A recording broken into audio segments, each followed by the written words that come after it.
Welcome to the JD Bunkis podcast. What'd I tell you? What'd I tell you last week? Raptors are going to rip off some wins, and they're going to be one of the talking points of the NBA world. I said Kendrick Perkins would start to tweet about the Raptors. And lo and behold, he's calling himself Jurassic Perk. Oh, yeah. I believe it. Am I allowed to speak? Because, that's well done. Yeah. That is called prescience. Honestly, I wish they could just splice in right here Yeah. me saying exactly this thing. I'm so glad I can Here, talk. I'm gonna, in case the editors want to do it. You won't. I know you won't. I know you won't. But now, splice it in now, where I said this was exactly the way that it was going to go down.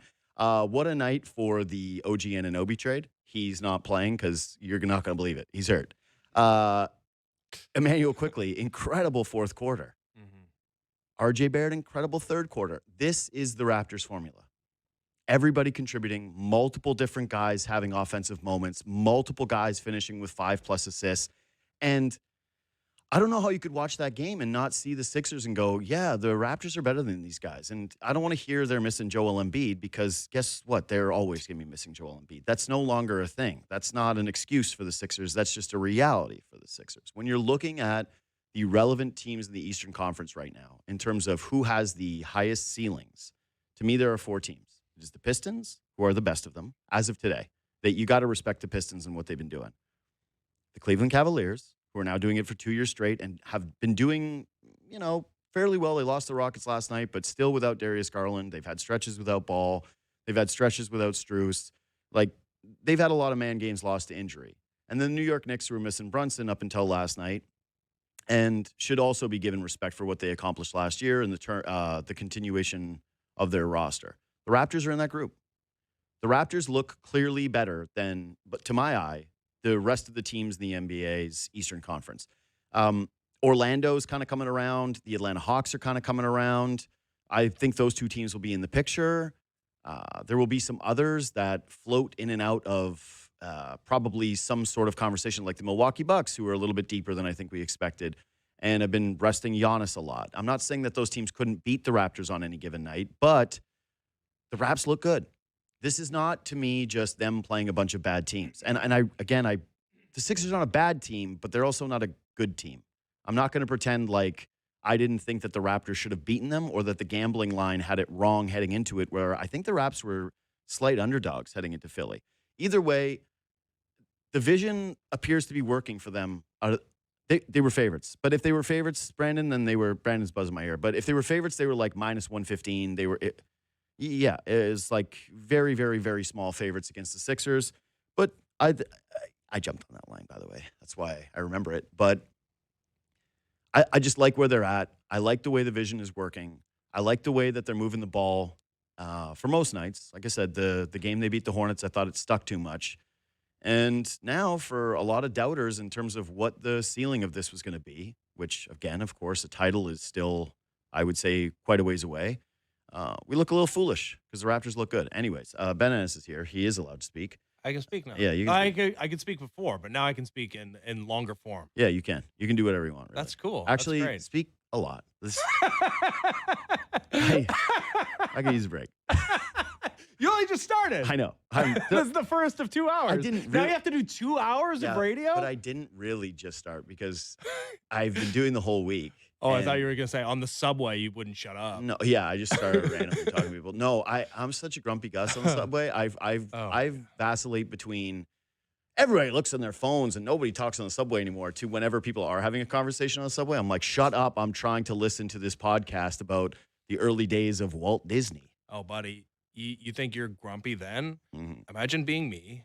Again, in a phone call the other day, you tried to compare. But I have been you. I have been you. Yeah. You're not now, though. Yeah. Okay. But when you say imagine it, it's like I can obviously imagine it. I did it. No, this other part I'm about to get into, yeah. you can't imagine. But yes, I must, for full disclosure, in a conversation. Do you think I laid the groundwork for you to be the morning show host? No. Yeah. Do you think I laid the groundwork for your entire career? Yeah, kind of, actually. Yeah, okay, thank you. And a conversation we had on the phone the other day, you're like, oh, yeah, this time of year, it's so tough for us guys that wake up so early. Yeah, well, first of all, I just want to say the caveat to this is that I go to bed much later than the average person. Okay. I do shows that end at 10:30, 11 o'clock at night with Yes. Leafs Talk. Yeah. And then you know this. You can't just shut your brain off immediately. Yeah. It doesn't go into. I do my best. Like I try to go to bed at 11 For you, o'clock. it's pretty easy, though. Yeah. Yeah. Fine, It's very not a fine. lot going on up No, there it's in the very fun. beginning. It's like a big empty space. It's like really a fun. ballroom up there. Yeah. Like, That's amusing. yeah. Yeah, it is. Anyways, we're not the same because Yeah. I wake up at 4, Yeah, it's not gross. whatever ridiculous. Oh, 7:30. Oh my God, 7:30 Yeah. might as well be Sometimes noon. 7:15 most days. Might as well be noon Yeah. to me. 7:30. Yeah. I can't even. Anyways, but yeah, speaking of the grumpiness, Yeah. imagine being me in just like the worst headspace you could be in. Yeah. Going to bed at 11 o'clock, jumping in my car at 4:45, and then every morning, pretty much at 5 o'clock, right on the number, and I have to compose myself when it happens. My father gives me a ring ding ding, and I gotta summon everything. Man, he has eaten some punches from you.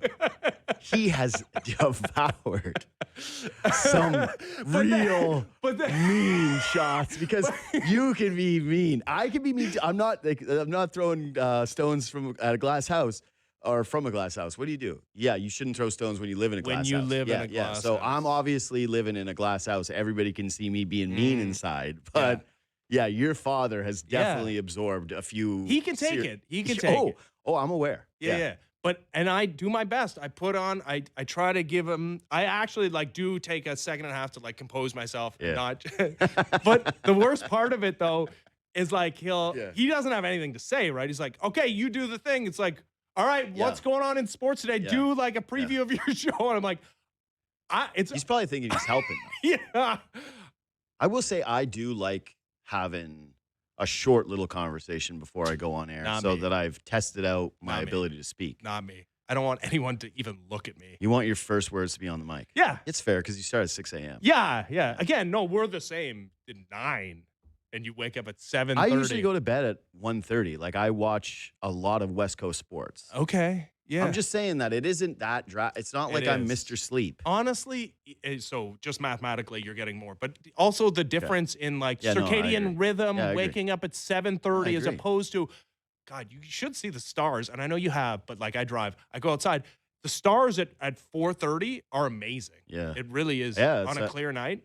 That's actually one of my favorite things about going home for Christmas is like heading to the Ottawa Valley to visit my family.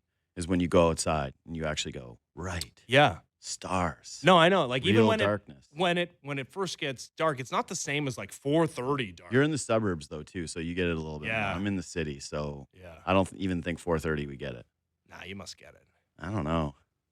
Anyways, we have street lights. It's not like I live in the boot. I don't live like on a farm. Yeah, but it's not about the street lights. It's like anyway, whatever. We're not going to get into light talk. Why not? Either way. Okay, so It's November. I'm Can't watching we do light talk? Who cares? Nothing matters. Did you see the goaltender from the Flames? What his quote was? Oh, Hold on, I saved it for you. Dustin Wolf? No, the other guy. 1 sec. I got it here. I saved it. Devin Cooley on what he repeats to himself during the game to stay grounded. He said, quote, "Nothing matters. Nobody cares. We're all going to die."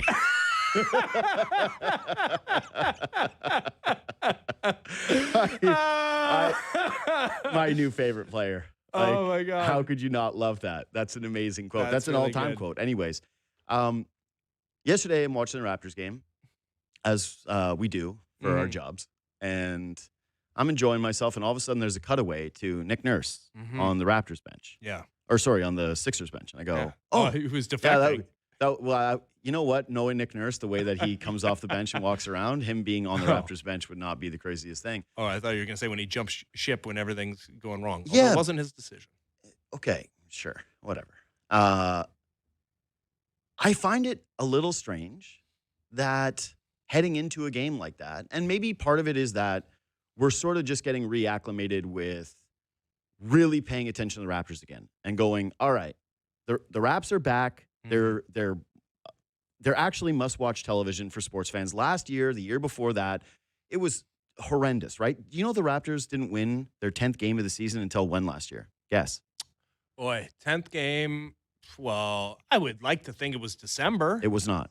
January? January 15th. Oh, my word. So there was like Vince Carter night, Oh, Raptors floor night. There was some Grady Dick stuff early on. But beyond that, it was a slog. You didn't really have to pay attention to the Raptors. What were you going to do? You were going to watch AJ Lawson score 15 points and pretend like this was something that mattered? Sure, fine. So I do wonder if a little bit of it is just kind of getting into the rhythm of re-including these guys into the greater sports conversation in the city, which they are re-entering and now I think fully back. But I'm watching Nick Nurse and I'm thinking to myself, it's strange for a coach to have a championship with a city that was so starved for winning. Right? They didn't have a major championship since 93 until 2019. We've been in this city, one of the most starved title towns in all of North American professional sports. He wins a title. He's one of the most popular guys ever. People are trying to get like the Nick Nurse merch and apparel. You're meeting him at the airport. I didn't meet him. Yeah, you're talking him up. You're talking up a storm after your NBA. He was complaining about his lost luggage, and I wanted to also complain about my lost luggage, but he was ahead of me. Either way, he was a really big figure. He was doing a lot of media.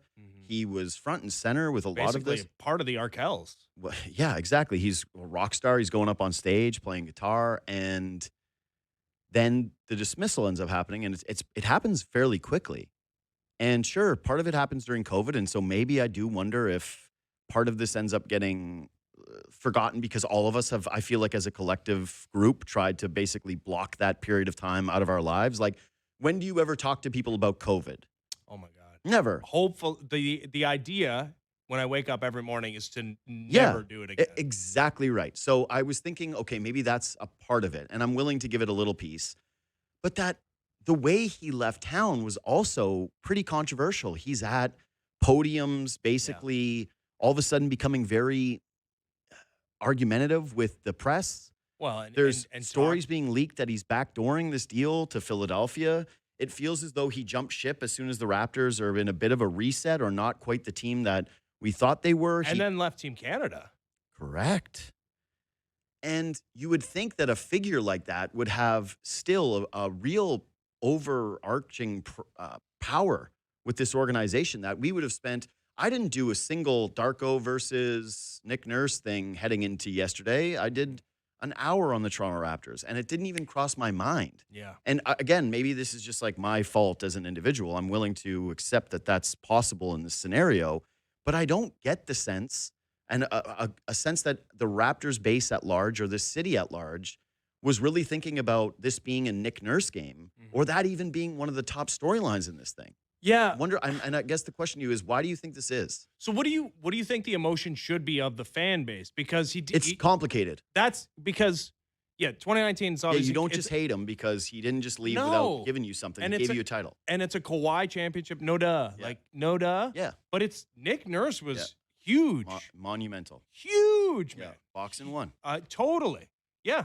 And it's not like they cruised all the way there, right? Like, no, he had to put his fingerprints all over so many of those games. But yeah, the departure was weird. The place the Raptors have occupied in our minds since then, to your point, it's been out of sight, out of mind, basically. Like, had they been relevant throughout this stretch, maybe it's different. Yeah, the departure is weird too because like John Gibbons didn't win anything. Like he's loved. Beloved. Yeah. And like you see his name pop up and he just got a job somewhere. Apologies to John Gibbons. I forgot where he landed a bench job somewhere. I don't want to guess. I have a guess, but it's not Atlanta. No. Anyways, I forget. Anyways. It was the Mets. Yeah, but it's not there anymore. I think he's in Anaheim. Angels. Yeah. That's right. It is Anaheim. Yeah. Anyways. Producer didn't buzz at him. Yeah, good job. He's no, he did. Kurt Suzuki. He's behind Kurt Suzuki, who got a 1-year deal as a first-time manager in Anaheim. No, they're doing good stuff over there with the Angels. Anyways, future home of Jose Barrios. Yeah, people. That's a weird one. People can't get enough John Gibbons content, and like when I was throwing out names of guys to throw out first pitches for these playoff games, like he wasn't the first guy named, but like he got mentioned. Yeah, I get it. He's like affable character. But 10 years from now, if Nick Nurse was an assistant somewhere and the Raptors were in the NBA playoff, if they were in a finals, I think it would be appropriate if he was courtside, he would still get cheered. Yeah. Nobody. That's maybe that's part of it, is that he doesn't fit in either box. Right. He's not. You don't hate him. He's not beloved. Right. At this moment. You're right. That will come. Yeah. Eventually, he will just be loved, and they will forget. Like, man, we forgave Vince Carter in this town. Which and when I say we, I mean you guys did. I didn't. No, we put him on the jersey now. Yeah.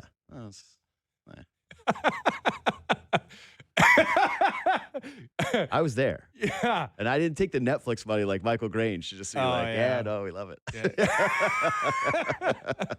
But I think maybe that's it. Maybe we hit on it, that you're not hating this guy, so you're not looking forward to it like you got to beat Nick Nurse. But he's also not universally loved in the same way, because that he's respected. Yeah. There's not a single person that would look at him and go, no, I despise Nick Nurse. I have no respect for Nick Nurse. He brought you a championship. Remember all the talks of, Nick Nurse and Kawhi, they got in a room together and they locked the door, and he and Kawhi had this deep connection, and the two of them loved each other. And it was a huge piece of why Kawhi ended up working out here, is that Nurse designed so much around making sure Kawhi was comfortable and made him happy here. Mm-hmm. So, yeah, he's a man without country. Does it have something to do also with the fact that he hasn't gone to greener pastures, right? Like when he was fired, and that was factually what happened, right? Yeah. Like Masai did fire him because he's like, I'm not quitting. I want to get my money, please. You're like, oh man, he did get out at the perfect time, and look at the situation he. There was like a preemptive breakup though. Yeah. That was like, your girlfirl's going to dump you. Of course, man. And immediately, like, I'm breaking up with you. And she's like, yeah, cool. I actually already have all my stuff at my No, place. I know. And you mentioned the terse, I guess, media availability with the media, like, after games. And, I mean, I Nurse said good luck with those guys when he left. Yes. Oh, yeah. I remember that report. But I also remember, like, on the record talking about his future and him being uncertain, right? Like, in the middle of seasons with games still to play. Yeah. Yeah. But I think we all kind of thought, oh, wow, he's off he goes he's finally going to be the guy that gets Joel Embiid to a conference final. Yeah, not so much. I wonder if that has something to do American with it. Joel Embiid put his country ahead of his basketball team. Yeah. Yeah. Yeah. Never forget that he was fully healthy for that Olympic run. He cries when they sing Star Spangled Banner. Yeah, absolutely. Makes him deeply emotional. Yeah. No, it hasn't worked out for Nick Nurse, as it hasn't for Kawhi Leonard either. So, yeah, I wonder if that plays into his legacy or the not just animal, like, feeling it all, right? Because, like, if he had jumped ship and, like, all of a sudden, man, here he is now, like, he's going to the Hall of Fame because he won a title with two separate teams. And, like, is he more associated with the Sixers because their title drought was so long and he was finally the guy that got them over the hump? And that elicits some emotion. But, yeah, just going to the team that is the same thing. It's like Joel Embiid can't be healthy. And, yeah, they're obviously passing the torch. And right now you'd rather be the Raptors head coach than the Sixers head coach. Yeah. I mean, the guy, Edgecombe looks pretty good. But yeah, Edgecombe looks good. And Maxi's So I had a conversation with Armin yesterday about how Team USA, when LeBron announced that he's not going to be on the Olympic team 2 years from now, which makes sense because he's turning 41 in a month. Yeah. And Steph was basically like, never say never, but I probably won't be there. Kevin Durant very likely won't be there. And so we talked about who the next American guys are that are going to get a real reaction from the crowd. Like, oh my God, the star power of this guy. And I don't really think there is one, right? It's like Anthony Edwards is sort of being pushed forward, but nobody cares. Like, if Bam Adebayo shows up in an Olympics in Spain, are the Spaniards going to be like, it's Bam Adebayo? Yeah, no, I doubt it. Maxey, to me, actually kind of has a bit of that gravity where he's very cool. He's undersized. He's different. He plays all the games and he plays a ton of minutes. Yeah, imagine playing all the games. Right. So they've got good pieces. Yeah. But they're certainly not in a position right now where you look at it and go, hey, would you rather have him and Edgecombe or Scotty Barnes and Quickly? And like, it's an obvious answer. I don't know. It's closer. He certainly didn't back the best horse in terms of getting himself into what I think he was trying to do, which is be a coach who wins two championships with two different teams. He's the guy that you get when you need to get over the hump. Like, he's the guy you call. It's not Doc Rivers. Yeah. No, he's the guy you call if you want to blow a 3-1 series lead. No, the guy you call if you want to get over the hump. That is Doc Rivers, though. Yeah. Want to blow a 3-1 series lead. Yeah, That's of good. course, man. Yeah. If you're even suggesting anybody else, you're an idiot. Yeah. No, that's the guy you call. Yeah. You got to call him. You're dying to blow 3-1. You're like, we're tired. We actually don't want to play. Okay, so here's my other Raptors question for you before I move into some other stuff. I was thinking last night watching Barnes play, and man, he's been spectacular defensively, like truly identity player defensive-wise. And moving the ball, getting to his spots, hitting some shots. Do you think, given where these two guys are at right now in their careers, where one is clearly ascending and potentially going to surpass what the expectation was of him, versus the other guy who is not meeting expectations whatsoever, and the worm feels like it's potentially turning, that there is a reality in which Scotty Barnes is more popular in this city than Austin Matthews? Because I think, like, we would agree that Vladdy is the athlete of the city. Yep. There's not even like a remote conversation about it. Like, there's nobody even in the same. No, yeah, he got all the money, but like signed up to play his entire career here, and then all he did was just have one of the greatest postseason runs in the history of the sport. No one's even close, and the guys who are also Blue Jays, right? Like, if you were doing like polling to see Ernie Clement is like maybe two. No, Trey Savage is ahead of him. Yeah. Like, there's a bunch of different Blue Jays that would fall ahead of any of these guys right now. Yeah. And that could change over the course of the regular season, whatever. But as of this moment, you could basically go through the entire Blue Jays roster and say they're more popular than anybody on the Miles Leafs or Straw anybody is in Kyle Tucker's mentions. Miles Straw. If Kyle Tucker signs here, people are going to give Miles Straw some measure of credit for this. Yes. So, yeah, he has a chance to increase his folk hero status. But, yeah, the Barnes versus Matthews thing, do you think that there is a chance that Barnes passes him in terms of popularity in his city? Yeah, I mean, the team success has to come. Yeah. And it's like the bar is weird this year because there was so much unknown. And I'm not saying it has to be this way forever. No. I'm just saying that this season, like, because we're living in the moment with the Blue Jay stuff, and they can't do anything this offseason to knock themselves off the pedestal right now. Yeah.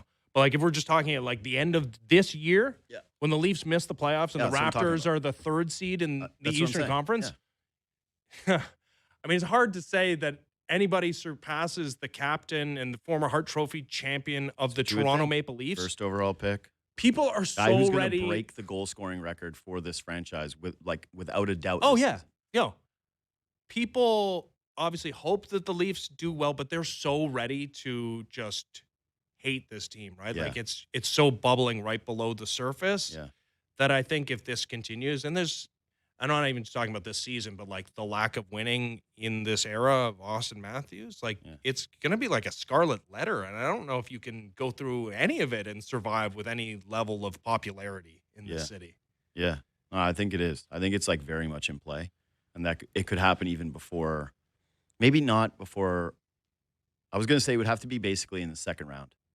Like, Barnes, to me, would have to prove that he is capable of being the best player on a team that at least gets out of the first round of the NBA playoffs before it becomes like, yeah, he's definitely more popular than Matthews. Well, and I don't know, this year too, right? Like, because there was question as to whether this team could even finish outside of the play-in tournament in the Eastern Conference, because it was such a black box of Brandon Ingram and the fit, but also the health. And also, like, if there's one thing that's maybe not sustainable with this Raptors run, it's like Brandon Ingram playing all the games, but maybe he's just turned over. All the guys playing all the games, though, man. Like, their whole team is full of injury-prone dudes. Totally. And you wonder, how much of that had to do with the nature of last season. Sure. And, the nature of playing for the Pelicans, too. It's a part of it. It's a part of not Brandon Ingram, I think, because his is more of a established track record of injury, but with some of the other guys in terms of load management and tanking and the amount of games missed, I think you get to factor in it. The reason why I say it has to take playoffs is because I would think that my mentions right now, like at JD Bunkis, reach out anytime, the YouTube comments, whatever, that they're going to be full of Barnes is more popular now, Barnes is more popular now. And I would say no, because what this comes down to is who's the athlete you wouldn't want to lose. And I still think that most Toronto fans that are fans of all teams, which is like what this show is for, right? Yeah. Like, this show is not supposed to be just a Raptors or a Blue Jays or a Maple Leaf show. That if you're just a fan of this city's sports or this country's sports, that you would say, well, if you had to lose one of these two guys, like if they had to be traded away, and I'm not talking about like asset return, just what it would mean to the identity of the team, Matthews still means more than Scotty Barnes does.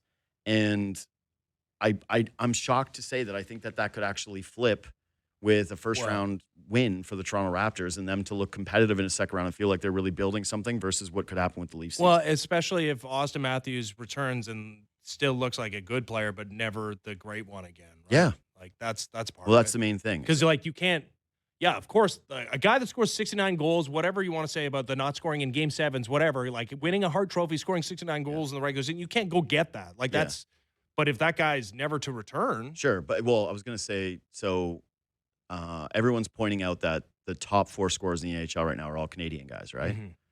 But what I think was being missed in it is that they're all first overall picks. Mm-hmm.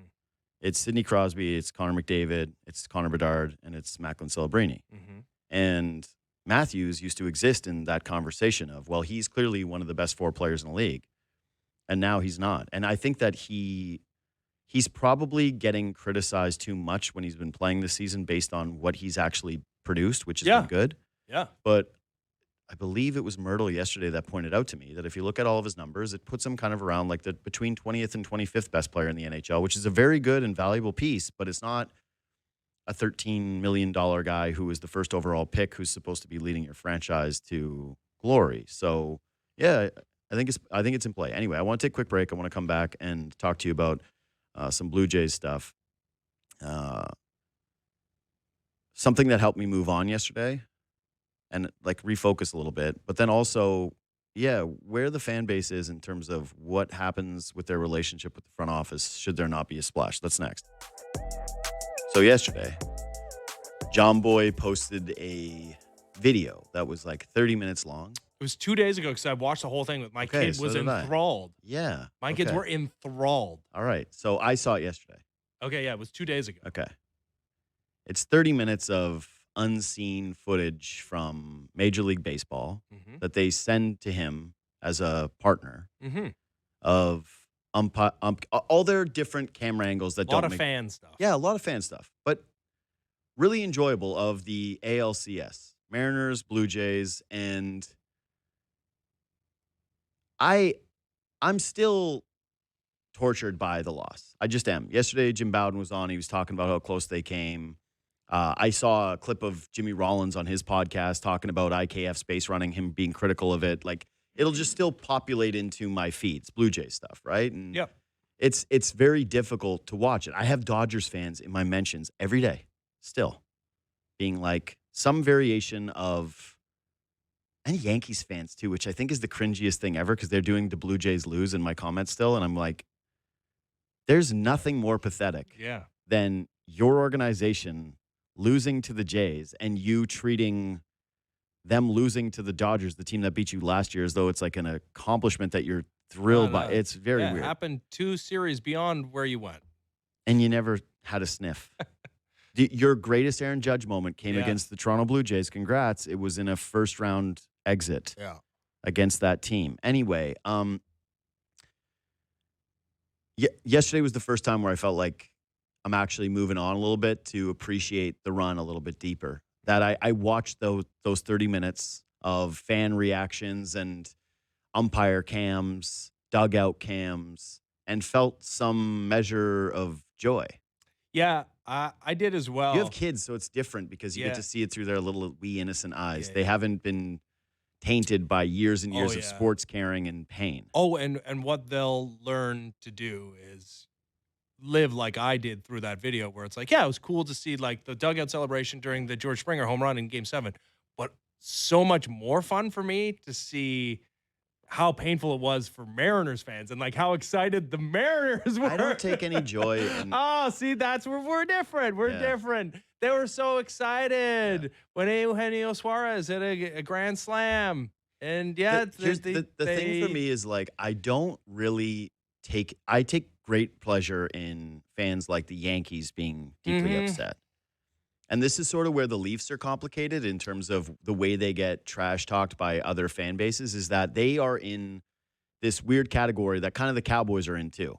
Yeah. And Cowboys obviously much more recent success being that it was in the early 90s versus the 1960s. Forever ago. Yeah, I know. I watched the Cowboys documentary that was on Netflix and it felt like it was, I couldn't believe that I was alive during those years. Yeah, it's I was like, I was alive then? Yeah. Oh my God, I'm ancient. This is not a good sign. Yeah, you're getting old. I gotta get a colonoscopy.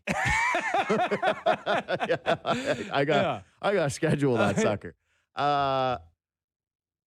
The Leafs and the Cowboys exist in this space where they get so much media attention and they have such large fan bases that they don't get treated like a tortured franchise at all. No. They get pummeled. Yeah. And I accept that as a Leaf fan and someone who grew up with that and who takes pleasure in ripping my Cowboys buds. Although lately it's turned a little bit for me. Like the Micah Parsons trade and then to trade that draft pick immediately for a lesser player. It was just a kind of a moment where I went, I'm going to let up on this for a while. Too sad.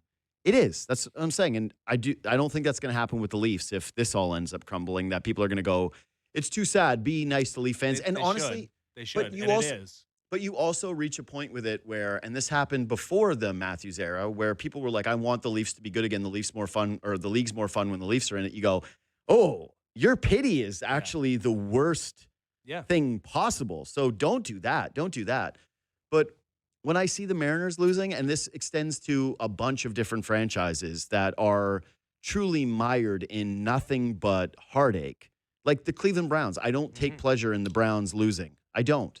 I don't take the same pleasure in the Vikings losing or the Mariners losing.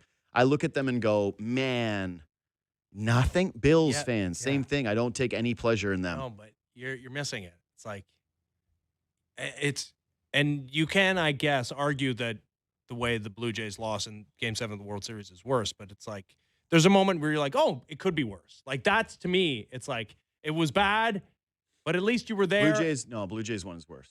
It is worse, It's but at least you had that worse. moment in Game 7 of the ALCS. Yeah, of course, but no, it's so much worse. It's much worse. But it was a cleat away, man. Understood. It was also a spike, like a little tiny spike. Also, okay, is it a shocker that the Blue Jays couldn't maneuver a one-run lead to the 27th out in Game 7? Not that. What? Okay, and for the Mariners, who did have one of the best bullpens in baseball, trying to get a 2-run lead home with 9 outs to go. Yeah. In game when you've never even made a World Series. Sure, so like it's not like dunking on Mariners fans. It's okay, at least it's in the conversation. You can have a conversation. I loved it in the moment. I hated when I'm facing the Mariners, when the Blue Jays were in those games. Yeah. There was no one I hated more on planet Earth than Mariners fans. Yes. And I'm not saying that this is about I wanted their pain. ha-haing. I coveted their pain. Again, like but watching it now, I'm like, God, that would suck for them. Yes, exactly. So it's like, and maybe it sucks more, but it's like it does suck more. Okay, but I think you can logically make an argument that it's close-ish. No, we believed here that the Blue Jays were going to win. It felt so magical. And when Bo hit that home run and you're leading in a World Series game, like, no, man, it's not even comparable. So I'm ending. No, it's not comparable. Game 7, they had a 2-run lead in the 7th inning of. They've never even made a World Series in the history of that. We won 116 games, never made a World Series. You're not going to hang a banner being like, we made a World Series finally. I'm saying that yes, okay, you have to get to a place to have the most pain, right, that you can have. But to me, it's like I would rather have the Blue Jays lost though than have lost to the Mariners. I guess is the one fly in the ointment. Then have lost, like, hey, just they go down meekly in Game 7. But I'm glad to have the memories that I got from the wins. Like we got the Trey Savage game. Like, yeah. So okay, you're talking it through. No, I'm just saying that. What I'm saying the end is far resonating more painful. with you. Yeah, no duh. What are we doing? I don't know. Yeah. You know who we haven't heard from though Who? is Dalton Varsho, who was at the plate for the IKF coming home correctly, whatever, the World Series winning run that didn't score. I just like that first media availability with Dalton Varsho, who, like he put the ball in play and infield in, and like, it should have been enough with a fast enough runner on third base to score, especially with the bobble. But you hit it to the outfield. There's no doubt. Like you had a chance. Dalton Varsho 0 for 5 in both those games. Like, and he's the guy, with the runners in scoring position in Game 6 too. Yeah. He's the guy that will most think about, hey man, Joe Carter is Joe Carter, but I could have been. Like I could have been. You're the opposite. I could have. That could have been me. And I don't know how many times I've even said his name since Game 7. You know, it's funny.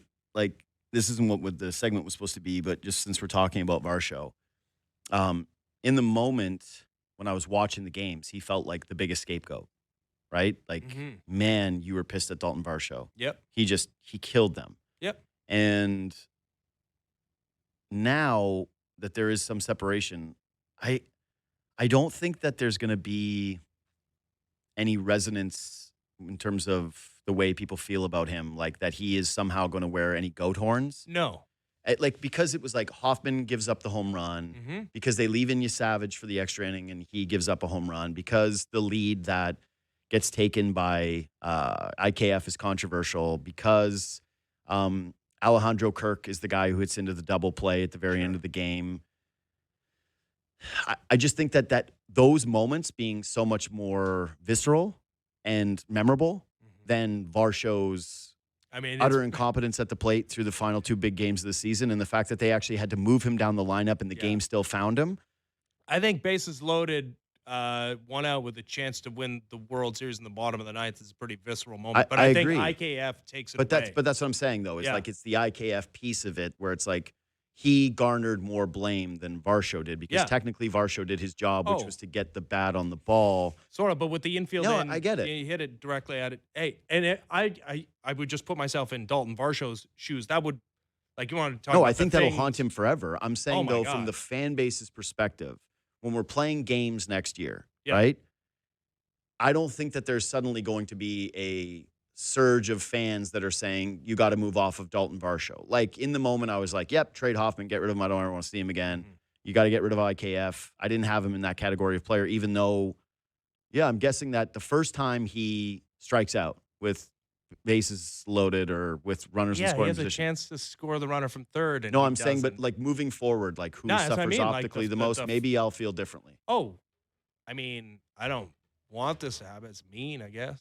Okay. But, like, we'll call it a Varsho, right? Like, every time that they... I think that's a stretch. That's a stretch. There's no way they're going to do that. It's too niche in the grand scheme. Like, I'm not discounting what you're saying. If you were to ask me, just from a logical standpoint, who should wear the goat horns the most for the Blue Jays' loss, I would say Varsho, because he had the most opportunities to imprint himself on a win. Yep. And failed. Yep.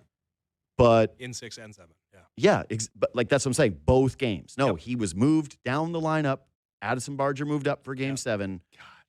But in terms of just like gut feel, it's not there in terms of the same. Again, maybe I'm misreading this, and I'm sure there's going to be people who vehemently disagree, but I don't think that there's going to be the urge of people to say, like, we'd actually rather move on at this position. Like, they'd rather have him back, and he'll still be popular. I've been on record again. Got to change his walk-up music, though. What is it now? Ordinary. Da, da, da, da, da, da. Oh, come on. Sanctuary. Sure. Keep going. Da, da, da, da, da. Yeah. I know. No, I think there's just enough blame to go around. And, there are, like, obvious moments, but nothing. And, man, giving up the home run to the 9, I got it. Like, I like how I was like, I'm moving on. I watched these clips, and all we've done is trauma dump for the last 15 minutes. No. But there's this so much is supposed to be like a around. positive thing about me being like, I'm a better person now. I'm not at You're all. This not. is a fraudulent segment. No, you're not. No, I'm still in it. I don't think there's any. There are specific moments, and for me, how do you get away from inches away from winning a World Series in the bottom of the ninth? You can have your Rojas home run, no doubt. Like, you don't want to do that, but he did get Ohtani out, and it's like it's the narrowest lead you can have. Ohtani out. Listen, it's not good. I'm not arguing it's good. 6 and 7 of the ALCS was unreal, unbelievable. Getting the 9 outs that he got. I don't want to do this again. Yeah. Anyway, I'm not going to do this again. I just saw engineering peek their eye, and we got some stuff that's like a problem in the studio your today. black hole. But I just looked over, and he literally was doing like the eye peek on the door. Like, what's happening in here? You guys just hanging out, or is this a show? It's a show. We'll get to you. I know it doesn't look like a show. Like, you do see this. And Sometimes it doesn't sound like a show. Most times it doesn't sound like a show. Okay, it is a show. So this you keep telling people. This is my last topic for today, and I think I've already done something along these lines with you, but it does remain just a point of fixation, and that is, okay, so Jays make it to a World Series, and even when you and I are sitting up in the booth, we're sitting in like the dead center, right behind home plate. We're the big broadcasters getting you set for Blue Jays Game 6 and Game 7. Mm-hmm. And we're there early. So we get to see down on the field, and we get to see everybody interacting with one another. And Ross and Mark are moving around, and Mark, and specifically Shapiro, is like shaking hands, and he's got like a bunch of people with him. And you can just kind of see, hey, they're enjoying the moment. And he said as much in his post-game media avails that like he really did soak it in and appreciate that they were there, as they should. But part of it had to be for them that, hey, all the bullets they had taken, which I would argue they had one of the most difficult jobs that any front office has ever walked into in this market. In my lifetime, like, people hated John Ferguson Jr., right? Yeah. And they turned on Brian Burke, and they turned on Kyle Dubas. But all of those guys were met with some level of enthusiasm. Maybe not JFJ as much, but eventually despised. JFJ was like one of the lowest approval ratings you could ever have for a general manager in the city of Toronto, ever. And I think these guys... Yeah, Rob Babcock, horrible, right? Like, had to trade Vince. But in terms of just like right away, they take a job. Normally, people are kind of excited about a front office because they've gotten rid of somebody who everybody hates. That you don't fire a GM normally unless your team stinks for a long time. Like, it's very rare where the occasion is Masai Ujiri's the president and he leaves and you go, he brought us a championship and we still kind of love him. But even the state of the franchise, people thought like time to move on, kept little pieces. That one's a little bit more complicated. But here, it was two guys who took over from someone who had universal approval rating, who was in the stands hugging fans during the clinching of the American League East, who people viewed as one of their own, who was aggressive, who was a wheeler dealer, a Canadian. Yes, all those things. And then it was reported that they basically chastised him for bringing playoffs back to Toronto for the first time, since the 90s. Yeah. Year over year, it's disappointment. Year over year, people are like, get rid of them. They get a horrible nickname. They're just viewed as like, carpetbaggers from Cleveland, and they're hated. And the World Series happens, and people have to go like, you know what? We were wrong. They shouldn't have been fired. Their plan ended up working. The vision is like they made it here. You got to tip the cap. Where I'm going with this is I had Bowden on yesterday. He's talking about how he'd be surprised if the Blue Jays didn't make a splash, how Shapiro and Atkins are aware that how hungry this team is, and they have the same hunger, and they've got to go into free agency and get things done. And granted, they have hit on free agents in the past. They've also had miss off seasons, and it brought them to a World Series. But for Anthopoulos, for example, he had a lot of years of failure before making it to the postseason. Didn't even make it to a World Series, but he was still really popular after that happened. Mm-hmm. This was the first time where like I'm putting out some of these videos and I'm seeing some of the reaction from fans, and they're still very pessimistic at the idea that the Blue Jays are going to actually be able to land the plane on one of these major guys. And it made me think, if the Jays strike out in free agency, and I don't think they'll strike out in terms of like they get no one, right? I'm not a doomsday guy. Like I texted with McKee. It's a 2-player free agent pool for the Blue Jays. That's where it is. That's kind of where I'm going with it. It's like they're not going to get no one. McKee's texting me always like they're going to get nobody and they're going to sign. He's doing like the Frank the Tank bit with me in the text, and even last year they got Anthony Santander, who was which they didn't, but but they did. They paid through the nose to get a guy who did the thing that nobody else could do. Right, but if they miss out on those two guys in particular, like even if they were to land Dylan Cease, but miss out on the two bats, what do you think the like overall feeling of the fan base is going to be towards the front office? Do you think it's actually going to materially change? Because to me, it's like if they really want to cement it in terms of the way people feel about them, they've got to land the plane on one of those two guys plus.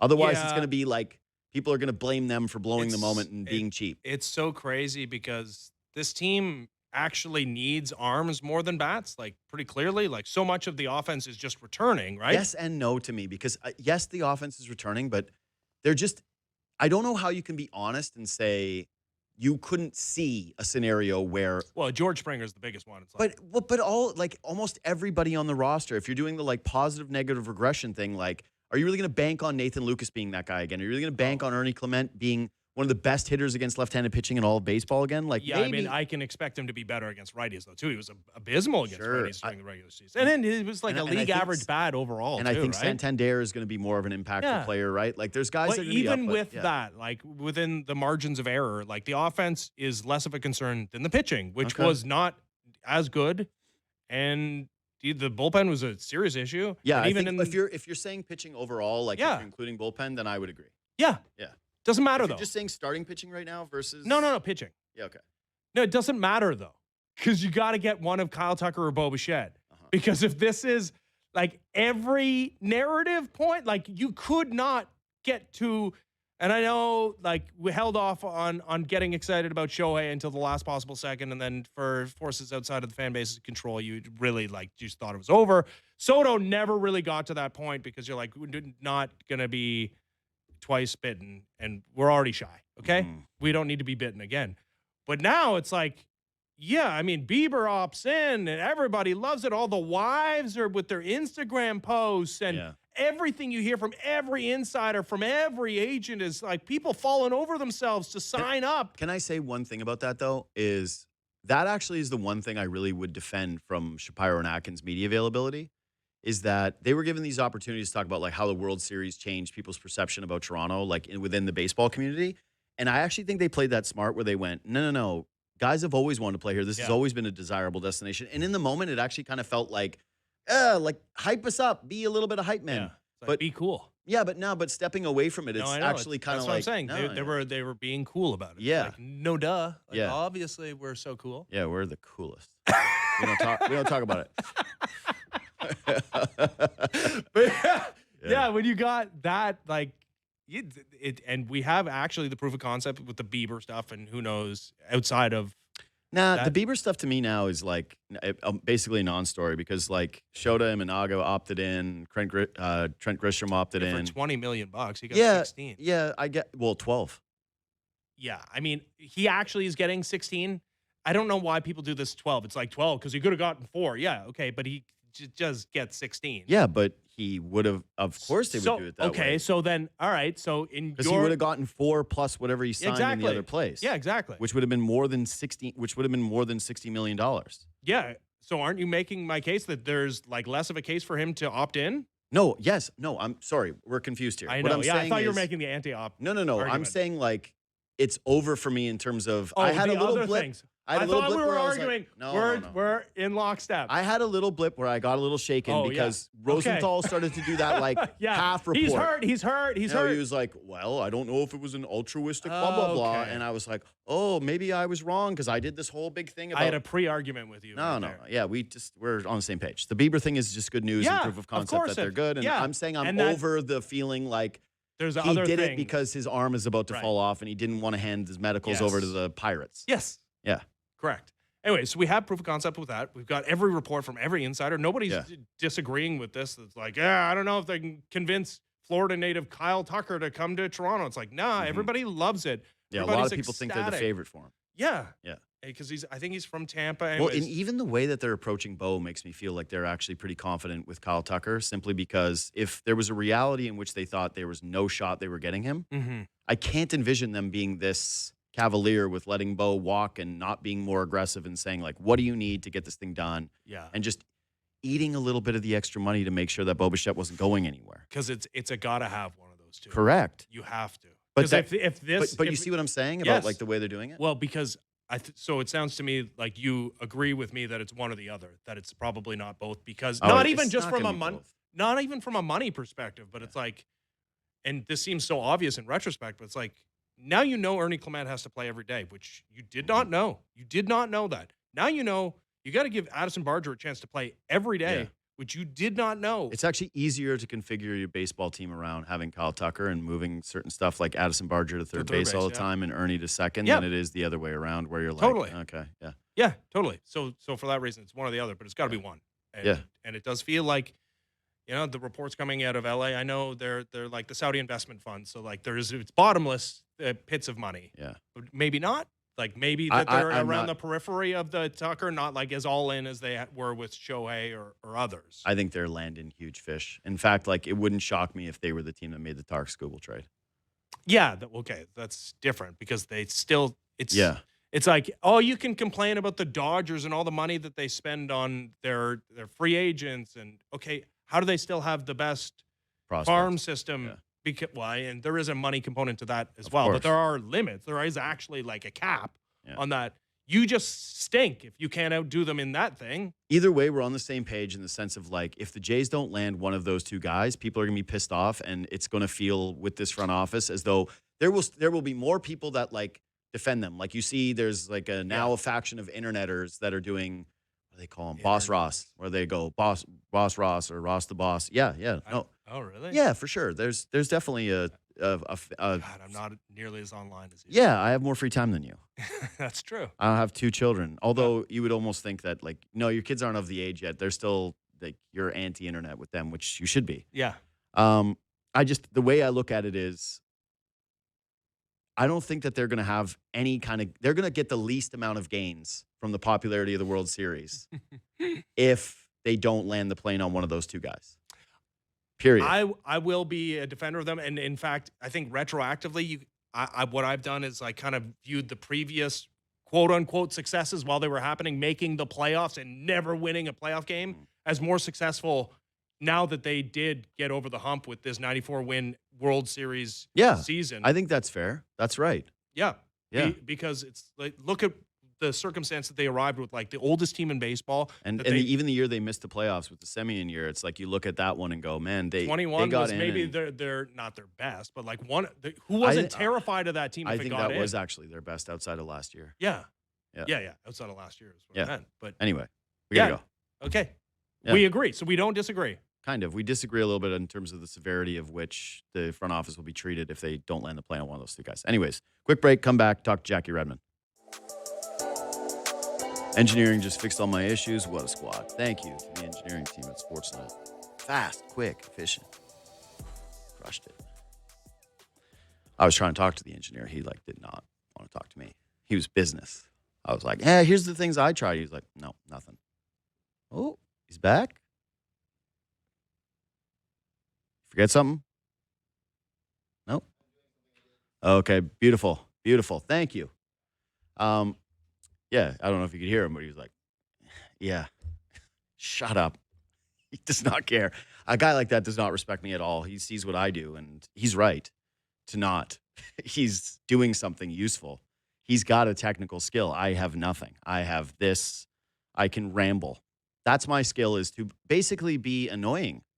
That's what I can do for a living, is relentlessly speak without interruption and bludgeon you with opinion after opinion when in reality there's no obvious area of expertise. Again, someone you despise at a party. You're standing there with your drink and you're like, this guy, shut up. Jackie Redmond is here. She of TNT, WWE, all the things. What's up, Jackie? How we doing? What's up? I'm good. I was nervous there for a minute because I saw your lips moving, but I wasn't hearing anything. And No, I was that was like, my fault. I wish I could blame that one on do? engineering, but that was just me not pressing the one button I'm in control of on the show to make it go to air. Yeah, no, I got one job. Really, actually, no skills. None. It's embarrassing. I am a full-blown, thank God for TaskRabbit, because without it, I would be nowhere. Shout out TaskRabbit. Yeah, it's so funny because you talk about my only skill is being loud and talking a lot about things that that aren't black and white, that are very gray. I can never actually be proven I'm right 10 times out of 10 times. It's so opinion based, but it's my favorite as a fellow loud person. And I think most people that end up in broadcast just are generally loud. But people so like loud. it when you're around. No, but people go, oh, you're so loud. And I go, you say that like it's new information. Yeah. People try to insult me sometimes by being like, you're so loud. And I'm like, you think I don't know? I don't know that. I'm aware. I wish I knew how loud I was sometimes. The beauty of me being loud is that I'm good friends with Ennis, and he's loud. He actually is embarrassingly loud. He's I've been no lie at Christmas parties with him where he'll have 2 beers and he's so loud that I can hear what he's talking about in a loaded bar full of people across the way. So I at least have that where I go, am I that loud in the broadcast world? See, that's a guy though, and I love Ennis. Shout out Ben Ennis. Yeah. Hello, if you're still watching. No, he just left. That's a guy though. Like if you're 2 beers in and you suddenly are super loud, it's like I don't want that guy knowing my secrets. No, Because- that's just or happened I'm to at me least before. not having like a DL conversation with him at a party because you're like, ooh, okay, now volume's too high. I don't want to be talking about this at that volume. Yeah. I got embarrassed by Bob McCowan once when I was like first starting as an on-air guy. It was a chair issue. I didn't move his chair after I sat in a different chair than Bob in the same studio. And I forgot to switch out the chairs, and he was not happy about that. Rightfully so. I was a young punk in his studio, and he like yelled at me in front of people, and it was and like it's Bob McCowan, like he's the man. Yeah, what are you gonna do? You're gonna cower. Oh, Immediately. I turtled like a little squire, like immediately kissed the ground, right? Like sorry. And Ennis saw it, and it was only a small group of people, and I was like, yeah, don't tell anybody about that. That sucked. We went to the Christmas party like the very next week, and all I saw him was like loudly being like, and then he's like, don't move my chair. Yeah, so I hate that. No, I'm Ennis not a is fan not of secret I'm guy. not a fan of the please don't tell people about this and Oh. then they immediately tell people. Oh, you know I'm what not though? a fan of that. If you do say, please don't tell people about this, and you're a guy to another guy, that becomes like the number one thing. If it's like, obviously, if Yeah, it's see, this serious, is different. but if it's even remotely like in that category, they're telling everybody and they're making fun of you, and it's going to come out like pretty quickly within a group chat or within your group of friends. Okay. So, Okay, interesting. yeah. So we want to do this every couple of weeks, you and I, and Yes. I want to center this around essentially being no longer the JD Bunkis podcast. Like I want to kind of dial back in terms of the annoyingness of the me. Again, you can be loud, you can do your thing. And so we want to turn it into like the things that you're thinking about, the things that you are working through as you watch sports and as you just do your nonstop travel schedule that I could never survive. So You could survive it. You would find a way. whenever You I would. whenever I travel, I come back. I am the quintessential I need a vacation from my vacation guy. I need 3 days before I feel even like a human being again after traveling. Like it's deplorable. I eat pizza in bed for like 3 days to recuperate from a 3-hour flight. I appreciate you saying this because I have certain people in my life, friends, family, whatever, where I'll come home from a work trip or whatever, and they'll be like, oh, you want to go do this? Or like, I am a person that I've learned not to make plans on Tuesday nights because I just don't have it in me. I can't go out to dinner. I just don't have anything left in the cup, if Yeah. you will. And sometimes they'll be like, why are you so tired? You just sat on a plane all day. And then they'll What? go like on a winter vacation or something for a week in Florida or wherever they go. And they come back and they're like, man, I'm so tired. And I go, yeah, and you were on vacation. When I fly, I'm working. I'm actually doing. To be fair, like, we're drinking, using and my I brain think that's power. harder to turn it around That's true. after That booze is than true. it is on a work trip where like you were. How dare I? Yeah. But the point is to not twist this around and make me look bad. The point I'm trying to make is that traveling is exhausting. And there are some people that don't realize how exhausting it is to just sit on a plane. Yeah. No, So. and it affects different people in different ways. Like I'm not a Totally. nervous flyer. Like I'm not afraid of flying, right? But there are some people that are. But I will say that like I think about like I don't like turbulence. I'm not Mr. Brave. When there's Who turbulence, likes turbulence? for sure. Nobody does. Well, okay. So to use Ennis as an example again, like this will be the Ennis hour. This is actually not about you and I. This is about like talking about Ben while he's not around. His dad was a pilot. And so his dad has been through crazy amounts of turbulence. So he has stories of like the degrees in which they treat it. And basically when you're on a plane and even when they're telling you to put your seatbelt on, that's nothing versus like what I've experienced versus what a pilot does over the course of their career. So I try to keep that kind of perspective throughout there. But so Ben is completely unfazed by even, moderate turbulence. Whereas for me, it's like one little shake of the plane and I'm like, oh, I'm religious. All of a sudden I'm back to religion. Like I'll go to You're church. sending texts. Oh yeah, Mom, yeah. No, I don't go love that you. far. But I am definitely. I have done it once. You've I have sent a sent text once. I've sent text once. But it was really bad. It was really, really bad. I don't even wanna hear this. Yeah, I won't tell it. It's a long story that we don't have time for because we've already rambled about nothing for so long. Yeah. But what I will say, best advice I ever got was like, you have to picture turbulence or look at turbulence like you're on a boat. And like when you're on a boat, it rocks because that's how the water moves. Turbulence is very similar 90% of the time. But since we're talking about turbulence, like if you want to fly, you're going to experience turbulence. And I feel like that's a great transition to the Toronto Maple Leafs, who are attempting to fly, right? They don't have Mitch Marner. They're supposed to be different this year. We all knew that they would be different. And we have turbulence and people are acting like they're surprised or they're upset or they didn't see this coming. Like we knew the Leafs were going to be different. We knew they were losing a 100-point player in Mitch Marner. We were aware that the Leafs were trying to be a different thing this year. And yet when there's bumps in the road, suddenly the sky is falling. The Leafs are terrible. There's no like middle ground whatsoever. So I came into this show with the question, is this early season turbulence, struggle, whatever? Is it maybe a blessing in disguise? Because I do think that in order to evolve both in sports and life, like you do have to go through some stuff for that to happen. You don't just go, oh, I'm going to be like this now. And it just happens overnight. You don't just all of a sudden go to the gym at 6 a.m. every morning and never eat bad food. Like it is a process and you step forward, you step back. And I think that maybe there's actually a lot to be hopeful about with this Toronto Maple Leafs team. And I feel like people think I'm a negative Leafs person, that I always look but at every the Leaf fan absolute feels worst that of the way. Leafs. Every Leaf fan feels that way. And I actually think that I'm quite positive right now with where the Leafs are at, especially when you look at their division and the Eastern Conference and the situation that they're in, despite a lot of things going wrong. You know what I mean? Like their D-zone play is abysmal. Their power play is diabolically bad. It's so bad. Their breakouts most of the time are honestly cringe. Like I sometimes am like cringing at this team trying to break the puck out of their own zone.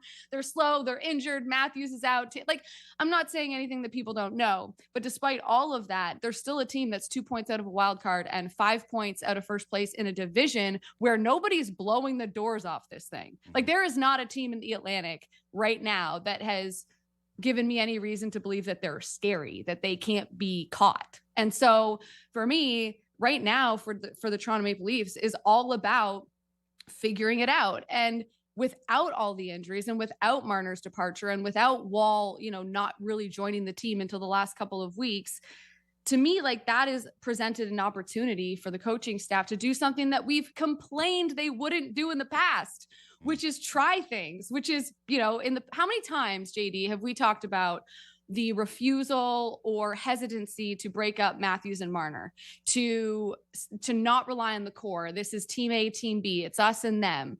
Well, now the Leafs are in a situation where it can't be that, because of how they came into the season and because of the injuries has only magnified that.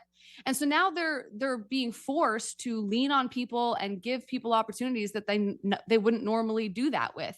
Robertson is a positive aspect of that. He's having a good year. He's been given more opportunity than he's ever been given as a Leaf. And that's a positive story. But then you look at some of the other guys lower in the lineup, or, Easton Cowan, I think is a good example, where people are like, oh my gosh, he's not walking on water yet. Well, yeah, he's just starting. And I think it's better to sort of figure these things out now and give guys some runway and figure out what they actually have than to have started the season. Like I know I'm rambling right now, but in an imaginary world, let's say the Leafs start the season, everyone's healthy, Stolarz plays out of his mind, they're racking up wins, and problems are being covered up by the fact that they're first in the Atlantic Division. They haven't really looked bad, or they're, at least winning more than everyone else in their division. That's going to mask problems. Whereas right now, I think knowledge is power, and the Leafs are learning a lot. So I like this. I like this a lot. One is that I think that it's different than the conversations that I've been having about this team, which have been, yes, largely mired in the negative. What I would say, though, to this is like, I agree with you that adversity is generally the thing that helps you grow. The difference is in order for that to happen, you have to take accountability. You Sure. have to show a willingness to change, that things are not just going to happen for you. And so while I agree with the premise, and I think that there is a lot of validity to it, especially the stuff about the conference, like for me, that's the biggest positive, is that the Leafs are amongst a bunch of teams that, as you put it, are not scary. And I completely subscribe to that notion. And when I'm throwing on other hockey games at night and I'm seeing the Oilers struggles the way that they're playing, I watch, like, even the Panthers and the Lightning have not done great things to start this season. Like, we're looking at the Boston Bruins as a story of the year, and I don't see them as being sustainable. To right now, I don't think the Boston Bruins will make the playoffs. So clip it, whatever, if you're a Bruins fan, but I don't think it's going to happen for them this year. And if it does, they'll be a wild card team.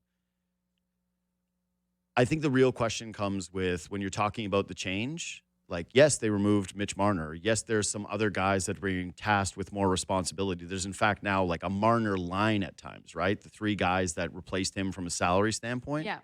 You have to have the understanding within your group that the things are going wrong and what it is that you actually need to change in order for that to happen. And I think that's where the doubt is for me, is what the level of accountability is like, given that we have had a track record with a lot of these players where that hasn't really been there. So what leads you to believe that the accountability isn't there for them? Because I think that for the majority of these guys, and I'm not talking about the players that have been there forever, and Tavares obviously is having a great year. Coach loves him. He's playing great. I mean, honestly, sometimes I like shudder to think, like, where would this team be if Tavares didn't re-sign? Like, if Tavares wasn't here and Matthews was hurt and Marner was gone and things were going this bad, like, who's leading that room? Yeah, if he takes if $8 million JT's to go not somewhere here, else. that is actually a terrifying proposition. And the Leafs could have been in that situation. Thankfully, they're not. They have a guy in Tavares who obviously was a captain. Some argue should still be the captain. Thank God he's there, because Matthews is out. Things aren't going well. And there's not a lot of other guys in the room. Love Willie Nylander, but he's not like leading the team. He's not motivating the team to fight through the battle. You know what I mean? So I just think that there's reason to believe that accountability is starting to work its way into this room, especially with some of these younger players who are essentially trying to prove themselves to Craig Berube that they deserve to be in the lineup long term, that they can actually provide something. Now, some of these players aren't executing, they aren't doing a good job of doing that, but I still would rather this team know what they have or do not have as we start talking about this team wants to make a trade, a roster player for roster player, right? We hear Elliot Friedman say that. Well, at least they're going to do it from a place of knowledge and not a place of, oh, you know what? Look at our record. Look how many goals we're scoring. Things are going great. They did do the goals we're scoring thing, though. I know. But I'm just saying, if their record was better, then I think you start to think you have more than you do. You know, and I think that the Leafs are in a situation where they couldn't possibly think that. I don't think. To your point. And so they now are able to approach the season in the next couple of months from a position of knowledge, of actually knowing what they do or don't have. But I will say this, like, we talk about the offense and it's the one thing that's going well, like, despite everything else. Oh, I think we lost Jackie. I think her connection is gone. She froze for a second and then then the audio went. So here's where I think that there's a lot of validity to that. And listen, here's the main reasons. One is that Leaf fans, there's just like there's a consistent track record of looking stupid on things. Like, this team's different. And then it turns out like they weren't. They lost. And they lost in like pretty predictable fashion, the way that they used to. And so, like, when you get too high, it usually reverts to like them being low. And so, to me, a strong piece of this argument is that the water always finds its level thing. And that, all right, if it's been so bad and Leaf fans are down on them and media's down on them, that eventually they course correct a little bit to make people look stupid, because that's what they love to do. But secondarily, like, when you're talking about, hey, they've been coasting and they masked problems in the past. I'm thinking about that famous 24/7, or it wasn't 24/7. It was the Amazon one called that they did, Embedded. All or Nothing? Yes. Wait. All or Nothing. Yeah. And there's the most famous clips from All or Nothing are Jimmy Vesey getting pasted by his head coach, who calls him Vanilla, by the way. And two is Nice. Joe Thornton and the leadership core of the team all sitting around in their COVID masks and being addressed by the team with some of the issues that they have, and Thornton delivering the like, hey, what's all the fuss about? We're in first place speech. And so, yeah, like I said, adversity can show you who you are. And so there is potential for what you're talking about. When I look at the team, that would feel a little bit more reasonable to me if I didn't think that the problems were so pervasive. Like if I didn't So what's feel the like biggest problem for you? What's the number one oof. from a team standpoint? I think right now the number one problem is that the premise of letting Mitch Marner go was that you were going to be a deeper team. And to me, they don't look to be that way. I was talking with this on Leafs Talk with McKee about how it says something to me that Troy Stetcher steps in and Jacob Quillen steps in, and those two guys look like some of the better Maple Leafs that are down the lineup. And one of them gets an AHL call-up, and one of them was just scratched. And I think they played well, and I thought that they brought something that the team didn't have, and that's speed. And so to me, when I look at like the major issue, it's that they are a very slow team, and I'm not really sure how they're going to correct that. They're a team that does not break the puck out well and hasn't in the past, and I don't think has the personnel to do that. And the idea that they were going to be deeper and have an identity of depth versus years past where you mentioned it was team A, team B, so far that does not appear to have materialized. And I'm not going to write off the careers of Joshua and Michelli and Domi and all the others that they're kind of leaning on, but it would be nice to see a little bit more from some of those guys if you were really going to feel as though that gambit worked out. But if offense isn't the problem, right? We can all agree on that. Like they the team are is still finishing better scoring. than every team in hockey. So there is a little bit of like offense isn't the problem in terms of the high-end skill that they have. And like if you get the puck on Nylander's stick and you kick it over to him and he's in front of the net alone, I think that he's going to finish. But there's just a little bit of regression I think that's going to come to the offense with the amount that they're shooting the puck and the amount that it's got in the net. But I would also counter that by being like, I don't think the power play is going to stay where it is for the whole season. Like if it does, that'll be crazy. That'll be not good. We're a quarter of the way into the season now, though, and it's like I know, but I could make the same argument about the offense regressing. It hasn't. They're still second in the league in goals overall, or fourth in the league in goals overall, and second in 5-on-5 goals. Whatever it is, point is top 5 offense, right? But like. For me, coming into the season, it wasn't just about depth. All I kept hearing about from all of the experts was that this was going to be a harder team to play against. They're going to be more difficult to play against. Not true. And I don't think that that's been the case so far, obviously. But wouldn't you agree that having a better system or having better structure to your game or learning to play within a system is something that you can get better at a lot easier than getting better at producing offense? Like I do think that there are one aspects is a will of the game element versus a skill. Yeah. That's exactly my point. You can't just teach somebody to finish like William Nylander or to score like Austin Matthews does when he's at his prime and not hurt, right?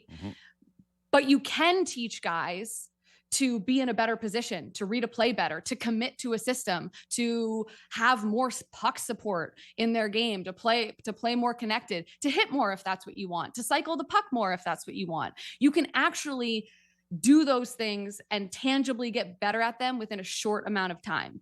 And so for me, I believe that the coaching staff and this roster is capable of learning how to do that. Will they? I don't know. And I'm not sitting here trying to say that like the Leafs don't have any problems and everyone should just be like, oh, settle down. Like everything's fine.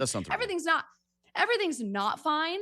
But I don't know that there isn't reason for hope or optimism for the Toronto Maple Leafs moving forward for a multitude of reasons. And I think, sometimes you got to fall apart to get put back together. And I have been like, I don't know if you've ever heard this. I don't know if it's like a fable, like a story, an anecdote, but I've been using it a lot in the last like 2 weeks of my life. So if you don't mind, I'm going to share it. It's about a farmer, right? He loses a horse and everyone in the town is like, oh my gosh, you lost your horse, ran away. That's terrible. And the farmer says, maybe. And then a couple days later, the horse comes back and he brings a couple wild horses with it. And the town goes, oh my gosh, you just got 2 free horses. That's incredible. And the farmer says, maybe.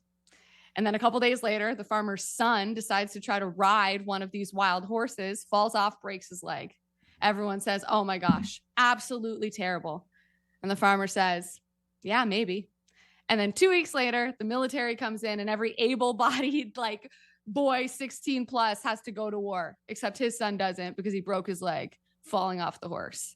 And so everyone goes, oh my gosh, you're so lucky. This is incredible. And the farmer, of course, says, yeah, maybe. We'll see what happens. But like the moral of the story is that like sometimes things that are you think are good are actually bad, and things that you think are bad actually lead to something good. And so I do believe that not everything that's negative around the Toronto Maple Leafs is going to stay that way. You know And who made that maybe that fable makes me famous here? delusional. No, it doesn't at all. Who? Again, like I think that this is. Do you know what I mean? Like I don't want people to think that I'm like I don't see the issues. Don't I worry do. about that. Don't worry about that. This is again like Yeah. you're on the right path. No one's thinking that, and if they do, who cares? You know who made that fable famous in the city? Who? Kyle Dubas. He tweeted this. Oh, come on. He tweeted. He did? Yes, he tweeted What? this. I can't remember. I didn't even know this. Yeah, 20. I I think swear to God, hand to God, I did Yeah, not know that I- Kyle Dubas tweeted that. one of the seasons where the Leafs were not, when they were going through a stretch like this, he took to social Okay. media and posted the farmer. That made is it. actually so funny. So 'cause you I and was Dubas, so brain linked on the same thought process when it comes to this hockey team. That bodes well. Okay. No, but I'm I with. take it all back. The thing is like No. I'm with you. Okay, like the thing The is, thing about you the can thing only about react to Dubas what's though in is front he of you. never changed, and he never changed anything. Mm. So like nothing ever. What's the biggest thing that I he think that- changed I think from that he the started- actual core of the team? Yeah, I don't think that he changed the the end. core, but yeah, that the identity started to evolve with the team, like especially the final year where he got more aggressive and brought in McCabe and brought in Ryan O'Reilly and granted. Right. And how many years in was that? Well, yeah, but for sure it was too little, too late, and I think that the guy learned Yeah. on the job, and that Also true. Also there were a lot of things about him that I certainly didn't appreciate when I was here, and like that I still resent now. But yeah, that. I do think that just again there was just some small things that he changed. Either way, Yeah. I think that what Anyway, you're on doesn't to matter. right now overall is a premise of like, hey, Yes. there's still plenty of season to go, and there are reasons for optimism despite how bad it has looked is a good one. Okay, so tell me why people are mad at Cam Scatterbo. Okay. So I he don't came know to the story WWE. at all. You don't? Oh my gosh. I Okay, just so saw him Monday there, Night and then I Raw- saw you text me like people are mad at him, and I went, okay, I actually have other reasons to be mad at Cam Scatterbo. Okay, I hope you'll share them. So he's at Monday Night Raw. We're at Madison Square Garden, and they decide to do something with him at ringside where essentially, he's standing behind the little barricade. A wrestler gets in his face and he shoves the wrestler. And then like a little kerfuffle ensues. I would even classify it as a fight. Like the barricade never moves. Nobody goes over the barrier. Everyone's just kind of mucking it up a little bit. And then security comes in and breaks it up. Okay. But he never, like he shoves, and then like that's basically it. And basically football fans and Giants fans are basically going insane because he's injured right now and he shouldn't be doing that. It's such a bad look that his team's having such a bad season and he would dare do something like that. And I'm like, isn't that team like 1-8 or like 2-9 or something? Like their record is terrible. Like I don't think him going to a wrestling event and getting in a fake fight is like going to have any impact on the season whatsoever. But people were upset. People are upset. I think it's an unprofessional, bad look. So I would say that if you're injured and you have a season-ending ankle injury, that you participating in a WWE event could obviously raise an eyebrow. Just because it's like any type of small risk. And that's a little absurd. My issue with Scatterbo is he didn't watch any football growing up, and he has no idea who anyone is. And I watched a clip of him, I think it was on Amon St. Brown, his podcast, where they basically put a bunch of former NFL greats on a screen and went like, do you know who this is? And normally I think that those segments are really lame. Like when they always do it with draft picks, right? Like they always have like young kids come in and they're like, do you know who,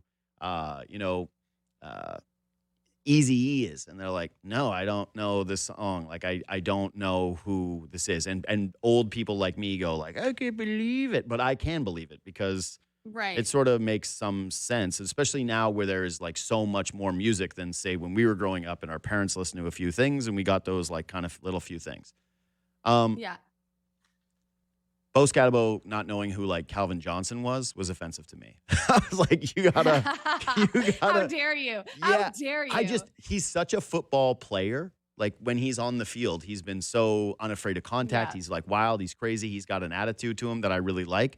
And then to find out that he wasn't a like traditional football guy who lived and breathed watching the NFL, who didn't give a crap about it, and he's just a video game streamer who seems to be built differently, who can run through walls and is lunatic. It was depressing. I was like, no, please don't be a Twitch streamer. And that's what he is. He's streaming all the time. He's did the taco thing, which I thought was funny. But of course you new age. if you don't tilt your head for a taco, by the way, it's like you're an idiot. Like Yeah, that's insane. Yeah, like if I went out to eat with someone and they weren't tilting their head for the taco and all the meat was falling everywhere and it was falling apart and they were like, I'm dominant to the taco, I would walk out of the restaurant. I wouldn't, oh my God. Is wouldn't that stay. what they say? I'm dominant to the taco? That's his insane. thing. He made it go viral. He was Oh like, do you my turn your head God. for the taco or do you dominate the taco? Which is funny. Like, again, I'm just having It fun is with this. funny. But like, yeah, Not the right way to eat a taco, though. yeah, he's like already one of the most famous players in all of football, which is crazy. And here's my thing, though. Like, with people getting upset at him for doing this stuff, it's But just people like get upset this about guy everything. And this is true. We live in a time where like nothing is Yeah, you okay. can always you find a never person who's ever mad. win. And even if the majority is against you, there'll be with you. There'll be one person that's like, well, actually, Yeah. you should think about it like Happens all the this. time. And you're like, I don't know. But at least Cam, like, he owns it. He doesn't care. He's doing his thing. And Mhm. he should. How long is the average NFL career? Like, how long is this guy going to play football for? Yeah, as a running back, he'll probably play into his You know early what I 30s mean? at most. Yeah. Yeah. So why not make yourself a celebrity in the meantime and go make more money when you're done? Or God forbid you have like a really serious injury and your career ends 2 years from now. Can I say something about that though? And yeah, Like, for some guys, making a career outside of their sport it's fine for me. I'm certainly not a shut up and dribble Sure. person, right? With an athlete. yeah. That being said, I do miss the era of people having the main thing be the main thing. And I feel as though there are actually Yeah. too many athletes right now where it's like, hey, what do you do for a living? They're like, I'm in the NBA, but also I have a fashion design company. have you and listened to my I have my podcast? podcast. And you're like, can I get a few more players that don't need to be podcasters as well? Like there's too many. Do you think the pendulum will swing the other way at some point where people will start yearning again for like traditional media? Because right now we are very much in like, oh my gosh, give me players podcasts, players TV shows, player driven interviews.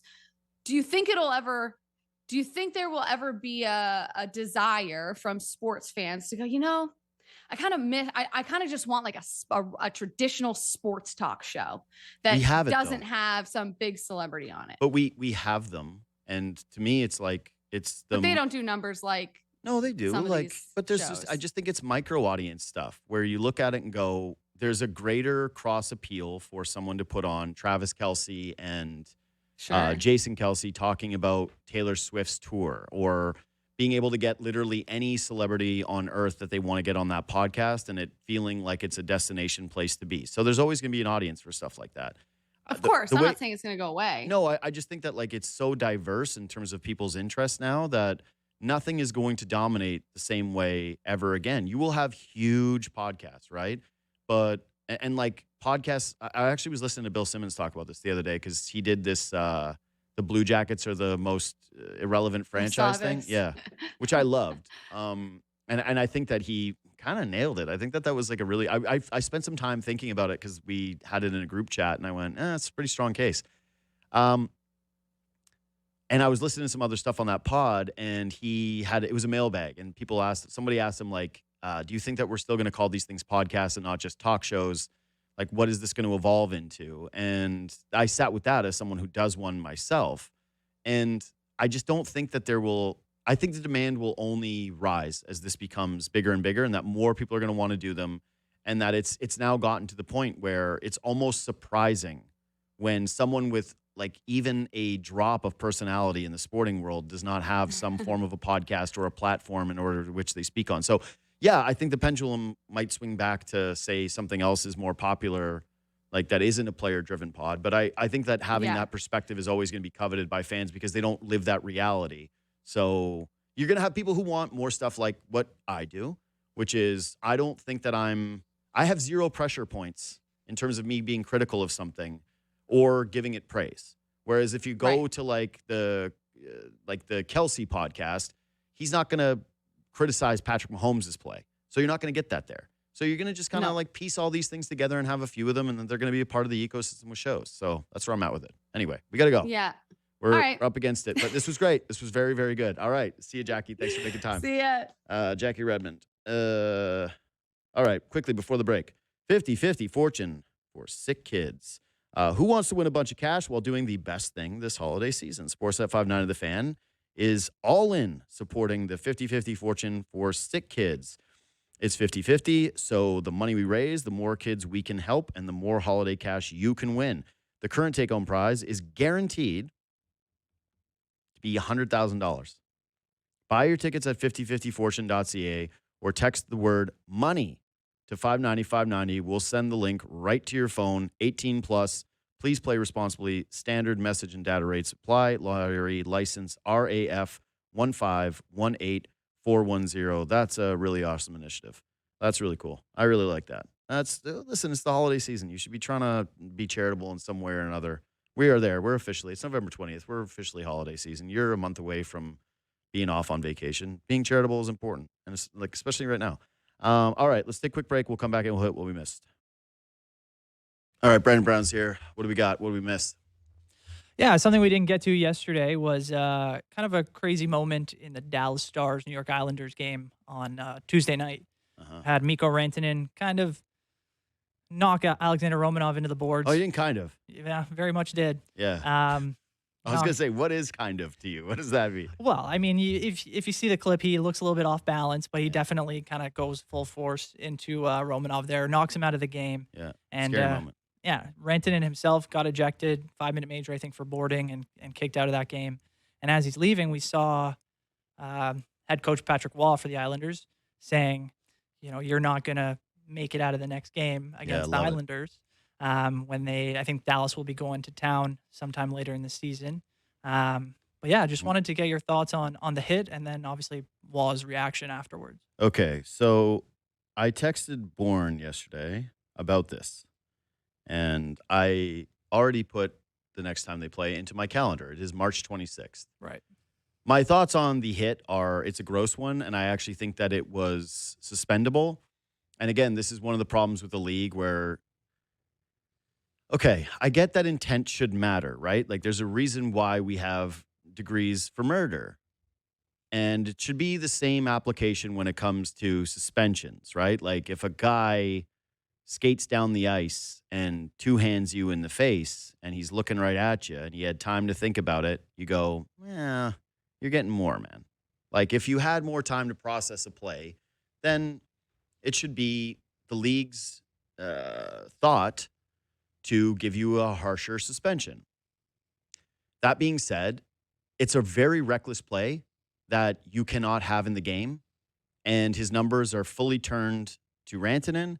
And quite honestly, when you have something like that happen where you go, well, he didn't really intend to do this as much, so we're not going to give him a suspension, and like he's a good guy, it makes me feel as though his stature in the league as a star player mattered, and that it shouldn't in a situation like that. You are responsible for your actions, whether or not they are intentional or not, and the outcome of that play was a player got severely hurt. It stopped the game for a large stretch, and I think that Rantanen should have at least gotten a game. And especially when you consider it where you go, all right, so he doesn't have anything on his record, and now the next time if something like this was to happen, are you counting something that you didn't suspend him for or what? Like, how does this operate in the world of repeat offenders? So I didn't like it. I didn't like the decision, but I don't like most of the decisions the Department of Player Safety makes. I feel like they never get it right or very rarely get it right, and that there is a level of tone deaf to that group, that there is clearly, to me, an element of favoritism versus some teams that I do think that they punish a little bit more harshly, that relationships within this league matter for some of this stuff. Like, I just don't – I'm not a big believer in conspiracies And I don't think that this is like a calculated plan where they go, like we're getting the Leafs again. But I do think that some of their subconscious bias plays into some of these decisions, okay? And I think that some of the relationships that these guys have around the league plays into these decisions as well, because we see it all the time, especially with hockey. Now, as to why I have March 26th on my phone is because of Patrick Roy and what he said and how enjoyable Roy is as a personality when he's passionate about something. Yeah. He's a hothead. He snaps. And it's especially interesting because Rantanen was with Colorado when he was with Colorado. So there's a bit of a relationship with him there. And what it really made me think about is how much hockey misses this. They miss personalities like Patrick Roy, that the kids that were raised in the era of everything is mic'd up and everything is seen and every social media post is tracked to the point where if you tweet something now and you're 13 years old, it gets screenshotted and shared throughout the rest of your career, that there is an added level of, I don't even want to call it paranoia because it's actual, like it's intelligence. You don't want to put something stupid out there. You don't want to say something stupid on the ice. And yeah, we've learned that there are limitations to what people should say. And I think that even in a hockey environment, like there's words you shouldn't use, there's things you shouldn't do, obviously. But for, I think, fans of my age and maybe older, there does seem to be more of, I think that, and this is just me, I know this is a little bit of a ramble, but I think that there's a little bit of a difference between millennial fans and older fans, just because older hockey fans got to witness so much pugilism and such a violent hockey game, and one that was with so much less skill than the one that I was basically raised on, that seems to be anyways amongst certain, I would say, boomers and Gen X, where they're way more piney for the skill level of the game and the way that it's played. And I'm not saying universally, but just amongst my friends and amongst, I would say, a lot of my peers, there's a lot of nostalgia going on right now with the way that things used to be, just in terms of having a little bit more fighting in the league, a little bit more passion in the league, a little bit more hitting in the league. And it seems, again, anecdotally, that millennials are pretty deep in this pocket of wishing that things were more the way we were raised, like through the lens of Don Cherry type stuff, the Rock'em Sock'em videos that we were raised on, the lore that came with hockey players and the way that they stuck up for teammates and how they would battle and how it was a will game, not a skill game first. And that's changing, that's evolving. And seeing Roy do that, I went, man, we've always needed more personality in hockey. That's been a constant issue. Like, again, they tried to tell people that personality was wearing a cool hat to the arena. And I said, I don't think it is. I don't really care what your stylist picked out for you heading into the hockey game. And I don't need a long video feature on what clothes somebody wears. It doesn't matter at all. The baseline in terms of individuals that are interesting and what they have to do to be so in the NHL and in a lot of other sports, like I mentioned it with basketball, it's happening there too, where there's a watering down effect. And I do think that a lot of this has to do with just internet culture and everything kind of being safe and the same. And, you know, we've said that there's no monoculture with like television shows anymore, like mass media or certain things. But one thing seems to be consistent is, like, to me, people are getting more boring. There's a flattening, and that has happened because of social media. And I am excited for two teams to hate each other and for the potential of a war in a hockey game, because something bad happened and because a coach basically staked his frustration with his own group, saying, yeah, we've already had the Bertuzzi incident with Steve Moore where it was viewed as pre-calculated, so I don't think anyone's going to do something. I hope nobody does something to that degree or to that level, but I'd love it if this guy had to go out there and he got challenged to fights throughout the majority of the hockey, and that they pestered him and they kept going like, nope, you're going to fight, and they took some penalties and they lost the battle to win the war. That would be very cool to me. I pine for that. I miss that. I think hockey needs it if it's going to be as popular as it ever hopes to be. I've always said I don't think it can just be a pure skill game. And some people tell me that they don't think that it is right now. And I think it's leaned way closer to that than what it has been throughout the course of my life, what has made hockey so compelling. And there's a reason why we view playoff hockey so differently. And Yeah, we always have, but now it feels like almost a completely different sport that you're watching at times. And so I loved Wa's response in the moment. I loved it afterwards. I like his personality, and I miss that. I miss rivalries that felt like they were going to get physical. I mean, the one contrast I had was it was funny to see the head coach of a team showing that kind of emotion when typically these days the coach is trying to coach that out of the players in terms of being afraid of taking an extra penalty or doing something like that. So to see Wah kind of flip his lid a little bit was great. Yeah. Cool. It's cool I like emotional guys in sports. Yeah.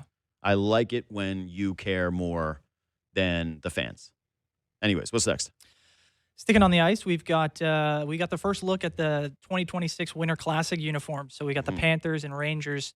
Sports fashion time. Yeah, here we go. We got a photo of it on the screen for you. If you had any thoughts on it, they're going to be playing at the home of the Marlins, Lone Depot Park in Miami on January 2nd. So any quick thoughts on the jersey matchup here? Well, my thought is how they're going to keep the ice playable there. Yeah. Rangers jerseys are just about impossible to screw up. They're so nice. Yeah, like keep it simple.